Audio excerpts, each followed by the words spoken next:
Well, the new U.S. Secretary of State is about to embark on his first overseas trip since being sworn in as Hillary Clinton's replacement. John Kerry expected to visit 9 countries in Europe and the Middle East starting on Sunday. He'll stop in Britain, Germany, France, and Italy, where he's expected to take part in a meeting with Syrian opposition members. Kerry will then travel to Turkey, Egypt, Saudi Arabia, the United Arab Emirates, and Qatar.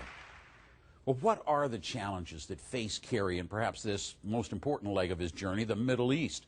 We asked our Flash Brief analyst to weigh in, and as one points out, the U.S. Secretary of State may face questions from Syrian opposition figures because of supportive comments that he's made about Bashar al-Assad in the past. In fact, Kerry said in 2011 the Syrian president had been very generous with him after a visit there. When Kerry came back from that visit, he was Assad's biggest champion in Washington. He was out there trying to push for a reduction in sanctions. He was encouraging the world to look at the Syrian stock market as a serious investment. In other words, I think that he has a credibility gap going into Syria, and I think that's something that no one is really talking about right now, but it is something that he's going to have to work on. The trip is important because it's his first trip, and Obama's going to follow in March, so this has a lot of significance symbolically.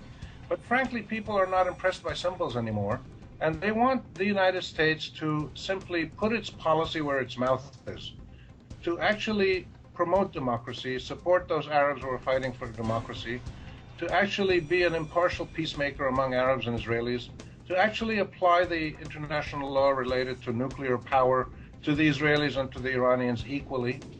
But you'll notice that Kerry is not going to Israel, which means he's not going to engage the Israeli-Palestinian question in any direct or important way.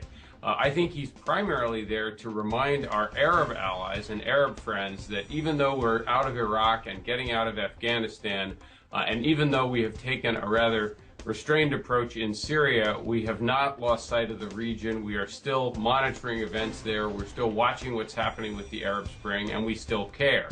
And it's going to be a little bit tricky because they may want a bigger commitment from Kerry than he's going to be prepared to give. Now, those expectations may be greater in countries like Turkey or Qatar that have been supportive of the Syrian opposition, places where there are distinct hopes the U.S. will actually become more involved.